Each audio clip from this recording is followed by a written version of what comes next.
kimwili, alihatarisha maisha yake.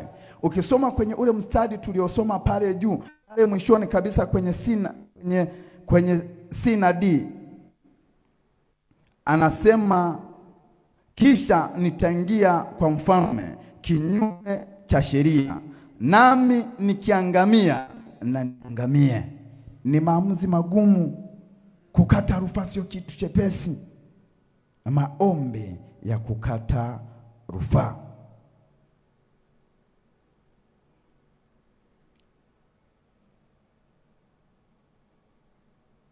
Jina la Bwana libarikiwe sana.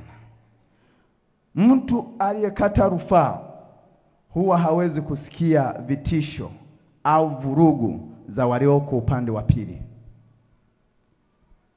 Mtu aliyekata rufaa huwa hawezi kusikia vurugu au changamoto za maneno za nini zinazotokea upande wa pili. Tunajifunza kwa Esther huyu. Wakati anaenda kwa mfalme, changamoto zilikuwa pana kubwa. Ukimwangalia yule mpendwa Hamani, alikuwa amepamba moto, na kuna maeneo alikuwa ameshatoa pesa ili kwamba waraka uweze kupitishwa.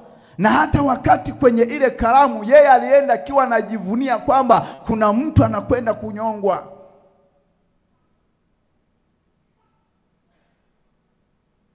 Hali haikuwa salama.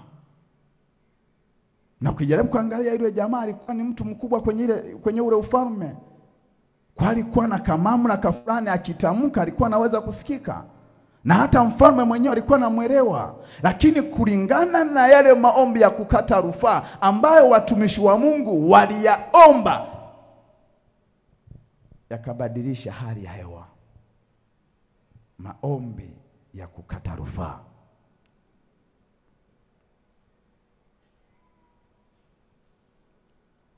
Maombi ya kukata rufaa.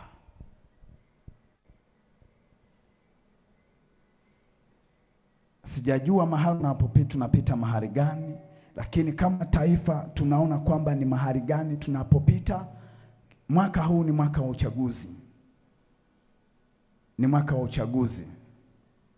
Hatuombi kwa sababu tunaogopa, ila tunaomba kwa sababu ni jukumu letu kama watu wa Mungu. Amina. Tunaomba kwa sababu ni wajibu wetu au ni jukumu letu. Amina. Kwa nini tuombe maombi ya kukata rufaa? Kwa nini tuombe maombi ya kukata rufaa kwa Mungu wetu?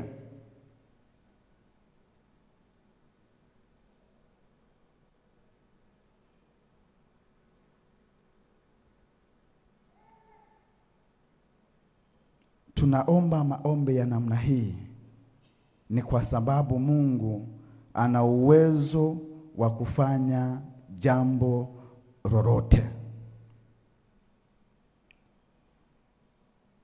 Tunaomba maombi ya kukata rufaa kwa Mungu wetu ni kwa sababu Mungu ana mamlaka juu ya kila kitu.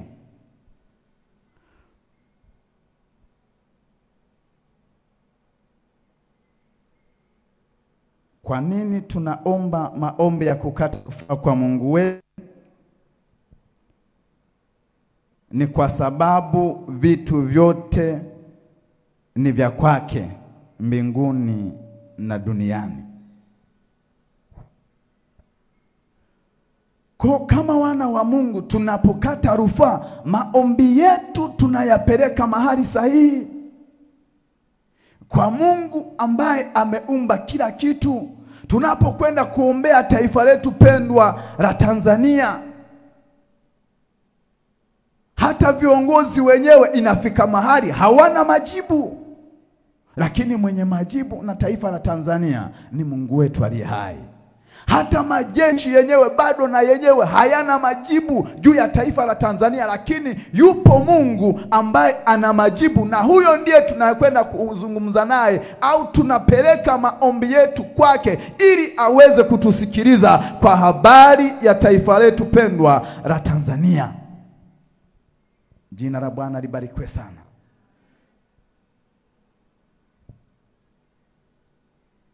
Taifa. Nakumbuka mwaka 1998 kulikuwa na vita pale Burundi. Nilifanikiwa kuonja, niliona jinsi watu wanavyopata shida.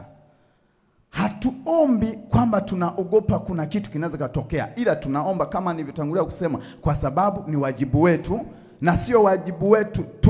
Kila sababu sisi kama watoto wa Mungu kuliitia jina la Bwana kwa ajili ya taifa letu na viongozi wetu. Bwana asifiwe sana. Jina la Bwana libarikiwe sana. Kwa nilikuwa naona jinsi watu walivyokuwa wanapata shida, jinsi watu walivyokuwa wanateseka, jinsi watu walivyokuwa wanapata changamoto. Watu wameacha wake zao, hawajui wako wapi, wameacha watoto wao, hawajui wako wapi. Nakuta mtu mzima amekaa analia, unampa chakula hali ni tete. Bwana asifiwe. Kwa majira kama haya tunaweza kukata rufaa, watoto wa Mungu, tukaliatia jina la Bwana na Mungu akasikia. Amani hii tulionayo, alikuja Pastor David kipindi kila kama anasema kwamba hii amani mlionao wa Tanzania msichezee. Bwana asifiwe sana. Wakati fulani kama miaka 2 iliyopita, na rafiki yangu mmoja yuko Kongo, akanipa mwaliko kwamba niende kule kwao. Lakini kipindi hicho kama wiki 2 zimepita, akanitumia picha, kaniambia huku hali ni tete, hali ni mbaya. Wameingia tayari na watu kama 39 wameuawa. Nikamuuliza rafiki yangu mwingine, pastor mmoja yuko hapa chini Mbezi Beach Mkonga, akasema usiende. Hata kama wanakutumia nauli, wanatuma nini, usiende. Bwana asifiwe. Nazungumza haya ili kukuonyesha picha kwamba sisi kama watu tuliookoka tuna nafasi kubwa sana ya kuliombea taifa letu na viongozi wetu. Amina. Ukijaribu kuangalia, tunaingia kwenye kipindi cha uchaguzi. Kipindi cha uchaguzi kina mambo mengi sana, na mambo mengi yaliyomo humo, hata nguvu za giza zimo. Kuna watu ambao hawamwamini Mungu, baada kusema waje kanisani kama hivi waombe kama sisi, wao wanakimbia kwa Kalimanzira, wanakimbia kwa fulani, wanakimbia kule na huku. Mwisho wa siku wanakuja kupata uongozi, lakini uongozi wanaupata hautokani na Mungu aliye hai, unatokana na miungu ya aina fulani. Mtu wa namna hiyo atawaongoza, atawahurumia, atawaburuza. Kwa majira kama haya tunapaswa kuanza kulitia jina la Bwana. Bwana asifiwe. Bwana Yesu asifiwe.